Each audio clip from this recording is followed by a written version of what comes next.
Good morning, everyone, and thank you for joining us. My name is Brandon Hill, and I'm the Public Information Officer for the response. This morning, we'll be discussing the ongoing operations to extinguish the fire aboard the Grande Costa d'Avorio.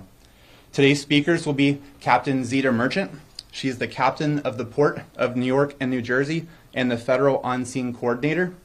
Second, we have Fritz Frage, the Newark Public Safety Director. Next, we have Tom Weicker. He's the president of Gallagher Marine Systems and a representative for the ship owner and operator. And then next, we have Beth Ann Rooney, the port director of the Port Authority of New York and New Jersey. After the statements are complete, we'll open the floor to for questions for about 5 minutes. And once we get to that point, just have you please state your name and your affiliate before asking your question. So at this time, I will turn it over to Captain Merchant. All right. Thank you. And good morning, and thank you for all being here.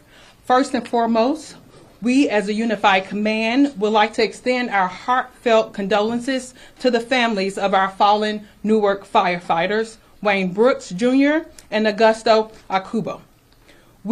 Who actually has made a ultimate sacrifice in the line of duty, and we continue to provide our thoughts and our supports to the injured firefighters and responders from Newark, Elizabeth, and Jersey City.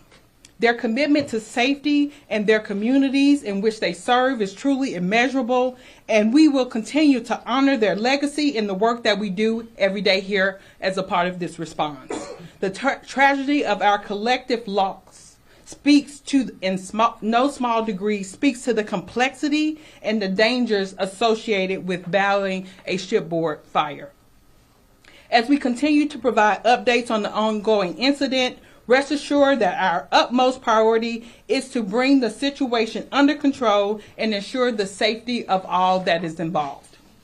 I would also like to extend my sincere appreciation to Chief Jackson and the entire Newark Fire Department for their swift and decisive initial response to the incident in coordination with the numerous other fire departments that arrived on scene to support. Chief Jackson is a critical member of our unified command and is currently tending to separate matters related to the response. But I want to take this time to acknowledge the Newark Fire Department's professionalism and dedication that played a crucial role in the early stages of containment and mitigations and the potential risks and their current contributions as well. We value their partnership and collaborative efforts, which have significantly contributed to the overall response. The command priorities for this incident are clear. First and foremost, the safety of all responders is paramount. We are committed to providing a safe and secure operational environment, equipping our personnel with the necessary resources and protocols to ensure their well-being. Secondly, our focus is on suppressing and overhauling the fire on board. We have brought all resources and capabilities to bear from across the nation for the salvage and marine firefighting response. Thirdly, we are fully aware of the potential environmental impacts, including air quality, and the importance of minimizing any adverse effects to the environment. Our efforts are dedicated to containing and mitigating pollution, working closely with our environmental agencies to safeguard our waterways. Lastly, we recognize the significance of maintaining the safe continuance of maritime industry and traffic. We are actively coordinating with all port stakeholders to minimize disruptions to commerce and our entire maritime transportation system, while ensuring the safety measures are in place to protect all vessels operating in the area. By adhering to these command priorities, we strive to achieve a comprehensive and effective response that addresses the safety of responders, the protection of the environment, and the continual functioning of the maritime industry. The fire on board the Grande Costa d'Avorio has been burning now for approximately 36 hours since our agencies arrived on scene. Firefighter crews are actively working to extinguish the fire from both the pier and water side, and the vessel rep will provide an update on current operations momentarily. As a recap, the ship originally caught fire Wednesday night around 9:30 p.m. when vehicles were being loaded onto the vessel. The onboard fire suppression system was immediately activated by the crew, and the Newark Fire Department swiftly responded. With regards to our operation, salvage and specifically shipboard firefighting is an extremely complex operation and requires responders to consider long-term firefighting efforts, damage and destruction of the vessel, and environmental impacts, which is why we have brought some of the world's top salvers and marine firefighters experts here to this response. As stated, our number one priority is safety to our responders while efficiently extinguishing the fire, and this requires careful coordination for our firefighters and fire suppression mechanism being utilized. It is my duty as the captain of the port and the federal on-scene coordinator to address any situations that may threaten people, the environment, port infrastructures, while promoting safe, secure, and environmental sound port operations. As such, this incident requires a unity of effort among federal, state, and local agencies to respond and serve the entire community. This is why we have created the Unified Command consisting of the Coast Guard, the Port Authority of New York and New Jersey, the Newark Fire Department, and Gallagher Marine System, who is representing the ship owners and operators to respond to this incident together. Once the firefighting efforts are complete, a formal investigation will be conducted to determine the cause of the fire. At this point, all federal agencies, state, local levels, in addition to the owners of the vessels, will be working closely together to identify the root cause of the fire and the subsequent fatalities to prevent similar incidents from ever happening again. At this time, I would like to invite the Newark Public Safety Director, Frisk Frage, to the mic for a few comments representing the city as well as the Newark Fire Department. Good morning.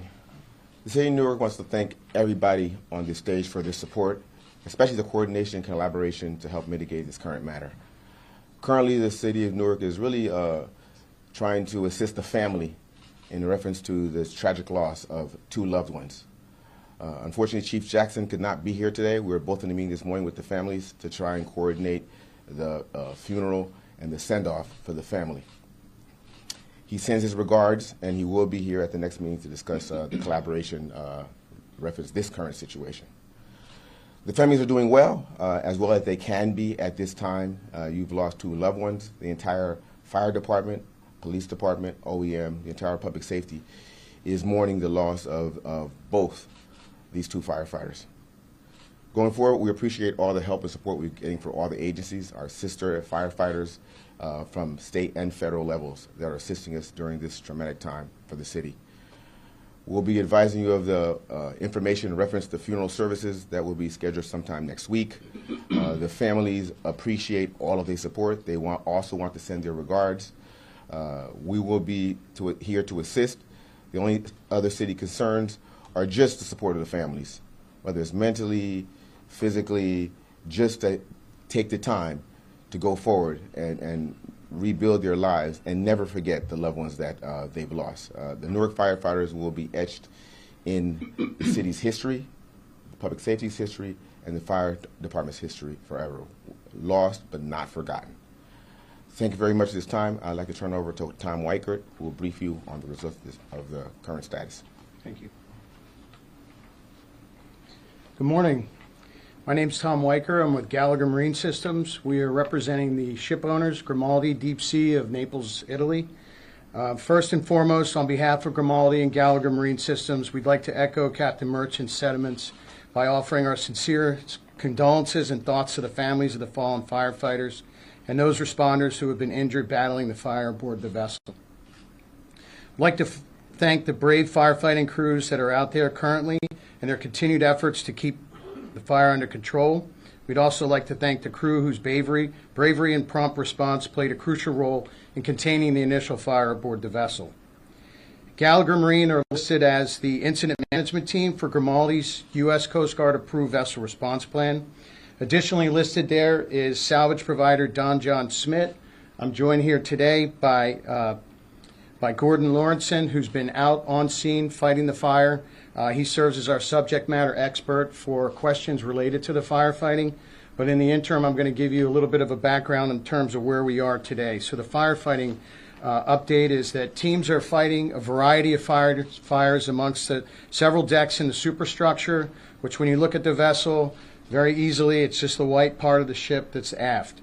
To combat that, there's a team of 20-plus firefighters and additional salvage support who have been fighting this fire around the clock since it began. We also have a New York fireboat and other firefighting resources deployed both pier and waterside. The number of firefighters on scene today will increase by 9 personnel. Vessel stability. Currently, the vessel is stable with a list to starboard side. We're continuing to monitor the status of the vessel, and actions are planned to mitigate further listing as necessary. Pollution report. There's no reported release of oil from the vessel as of yet. Yesterday morning, there were some unconfirmed reports of sheen in the area, but we verified by both drone and waterside assessment that there was no sheening noted. Air monitoring, I know that for the community here, there's a lot of concern over that. We have active air monitoring that's going on. There are 4 stationary air monitoring devices proximate to the ship. Additionally, we have a mobile air monitoring unit being used in the surrounding areas at the port, Marsh, Corbin, and Kellogg Streets. That's about a 1.1 mile distance from the epicenter, which is the ship. Overnight, we had 2 occurrences of sulfur dioxide readings at the stern of the ship. They were moderately above what we call actionable levels. Those levels were not seen outside the immediate area. They were seen at the stern of the vessel. We took action to move personnel away as necessary, and then when those levels became safe, we brought personnel back to the area. Otherwise, there have been no reports of excessive air quality readings around the area, even beyond that proximate to the ship. Water sampling, in an abundance of caution, we're developing a plan for water sampling of known contaminants and expect that sampling will commence later this afternoon when our plan is in place. We'll monitor for byproducts and hazardous materials that may have entered the water due to firefighting activities. Finally, we'd like to reiterate that we are committed to a speedy and comprehensive resolution of this unfortunate incident. We, along with our port partners, are deploying all available resources to ensure that that happens. Beth? Good morning. Thank you, Tom. Again, my name is Beth Rooney, and I am the Port Director for the Port Authority of New York and New Jersey.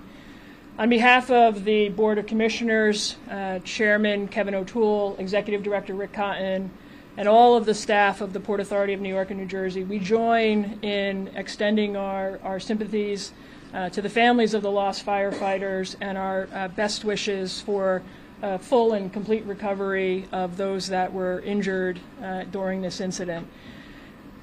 From a broader port perspective, as part of the Unified Command, we're working on that common set of objectives that Captain Merchant described. In addition to what is going on scene at the fire itself, we're concerned, the Port Authority, about maintaining commerce in the rest of the port complex. To that end, we have been working closely with the Unified Command to manage and understand various impacts that may be evolving. The channel in which the vessel is tied up has been closed to ship traffic. As a result of that, there is modest amount of cargo activity that has been impacted, predominantly due to automobiles, so additional car carriers that were expected to call the port within the last 36 hours have been impacted. They remain at anchor until we can get those ships in order to work them. We're working with the stevedores and the terminal operators and the auto processors in order to work through contingency plans in order to move that cargo. As you know, our container business is really, as the second largest port in the country and the largest on the East Coast, moving the containers is vitally important to us because we are dependent upon 95% of the goods that are contained in those containers every day of our lives. The good news is that the impact on the container terminals has been completely negligible. About 99.5% of our container activity is unimpacted by these events so far. Again, we continue to monitor, and we will work closely with the terminal operators in order to mitigate any impact. We continue to work with other tenants and businesses within the area through contingency plans, but again, to keep commerce moving, the work that the Unified Command has been doing, and our thanks and praise to all of the response agencies, federal, state, and local, in order to not only address the fire, but to protect the rest of the port from further damage is greatly appreciated. So, we will continue to work, as my partners on the Unified Command, have said, until this incident is under control. And then we will, move forward and get the complete port fully up and operational as soon as we can thereafter. So, thank you. All right, at this time, we'd like to open the floor to questions. We have about 5 minutes. Please state your name, affiliation, and who your question is directed toward. Yes, in front. Good morning, Darla Miles, WABC TV, Channel 7 Eyewitness News. 2 questions. First, what is the projected timeline to have the fire out, if there is one? And secondly, regarding the protocol and procedure at the time that sent these 2 firefighters into the ship, this was essentially a structure fire. These are used cars.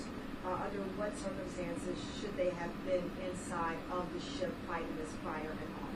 Because there was no threat of loss of life at the time. Okay, ma'am, we cannot speak to the second question in terms of the first responders that went in. We could defer that to the Newark Fire Department. Can you repeat your first question again, please? Projected timeline? Yeah, so projected timeline. At this point, the fire is going to burn for a couple more days probably. It's impossible to give you really any kind of definitive timeline.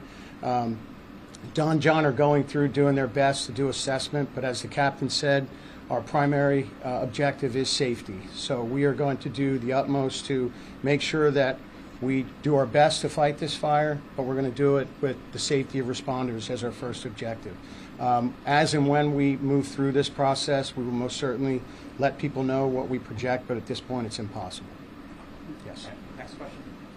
Right here.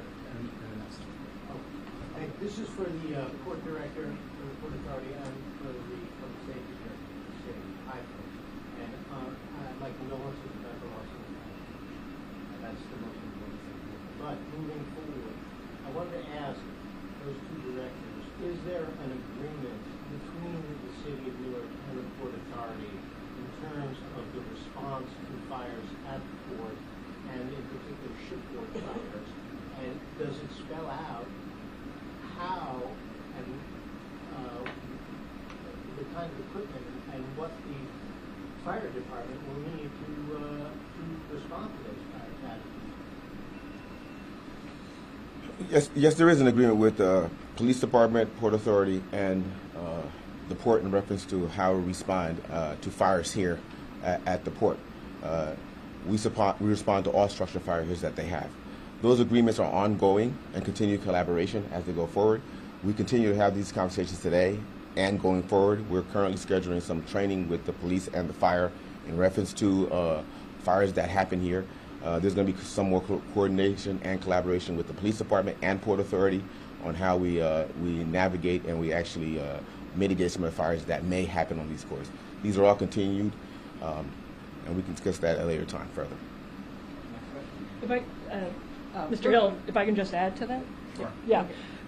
So, as Mr. Fritz said, there are agreements in place, and we rely very heavily on the local municipalities around all of the Port Authority facilities.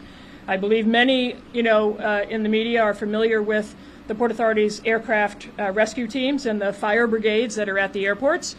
Those are unique to the airports. Those are required by federal aviation regulations. And they are not fire departments. They are there strictly to respond to the first 10 minutes or so and be able to evacuate the plane, and then we rely on the likes of Newark Fire Department and the New York City Fire Department. So we do not have a fire department within the Port Authority of New York and New Jersey. We do currently rely on the local municipalities, but again, as this investigation unfolds, everything is on the table for consideration. Can you confirm that there was a discrepancy in the hose connection on the ship being a hitch and the equipment that the fire department had being 2.5 inches? Was that an issue at all, that there was an equipment mismatch in the initial lighting fire? I would say that is currently a part of our investigation. We can't confirm that at this point in time, but it's a part of what we're looking at in the investigation, and that information will come out then.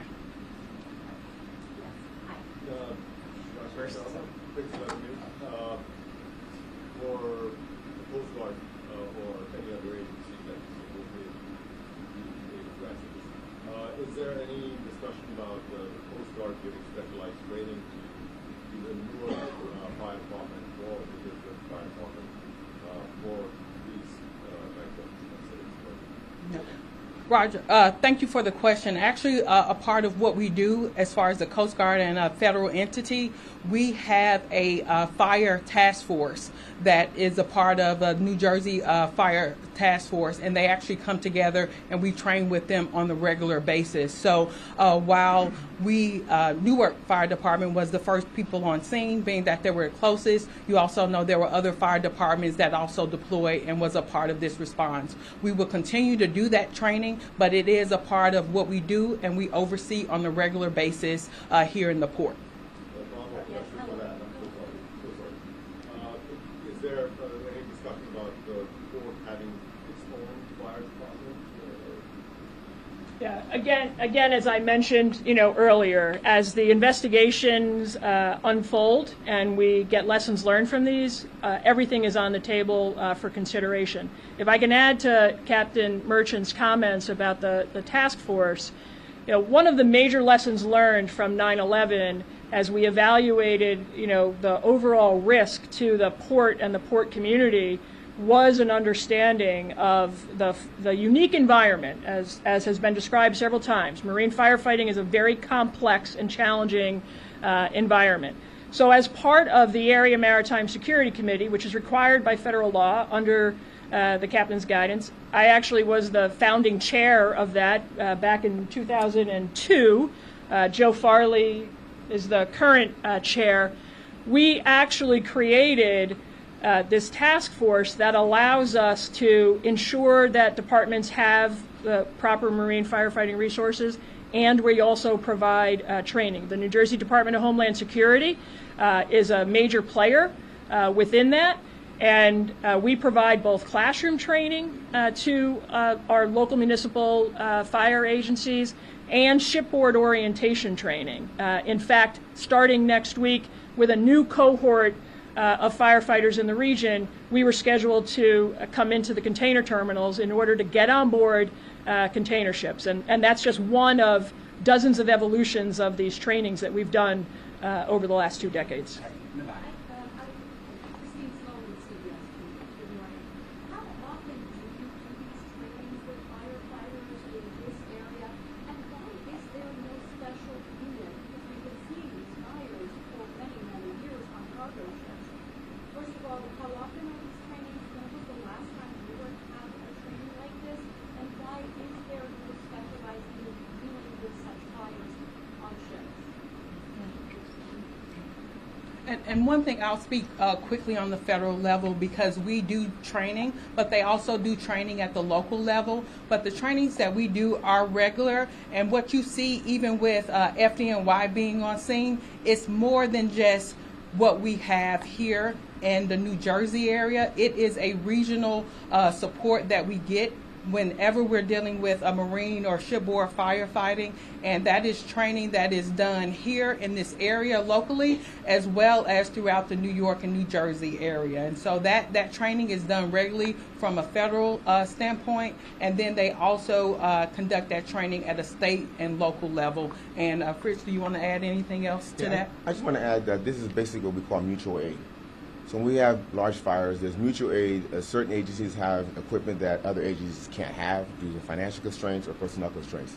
Like for instance, the NYPD has a huge ship that comes into the water, and they can fight the fire from the water. We know they have that ship there, so when these calls are made, NYPD is notified to bring their ship on board to assist in that fire. We had, I believe, Westfield Fire, Jersey City, Hudson County. When we have fires that are overwhelming, besides the fact that we have to pull our firefighters to come fight the fire on the port, we have to call mutual aid to have certain cities go back to our firehouses in Newark to ensure that if there's a fire in Newark, we could also mitigate those circumstances. So if we pull out all hands on deck, where 10 of our units have to go to this fire, we'll call the surrounding towns and they'll backfill. So the training is done at the local level, which includes to the state level, and then the county and with Port Authority. It's ongoing. It's important. We do it together in a sense, and that's how we do the training. Last I have question. a question, please. We had a feeding problem. If you could please repeat exactly what your operational plan is for today, and do you have a fear of any sort of debt collapse within the partnership? Can you speak to that? Yeah, first I'd like to start on behalf of Don John Smith, giving our condolences to the firefighters lost in the initial response. Our plan for today is to contain the fire, to cool the vessel so the fire no longer spreads throughout the vessel, to keep it toward the top decks where it's currently located. We're also working on dewatering the vessel, getting rid of the water that is being put on the vessel via the fire pumps, and taking some of the list out of the vessel so that it becomes more stable.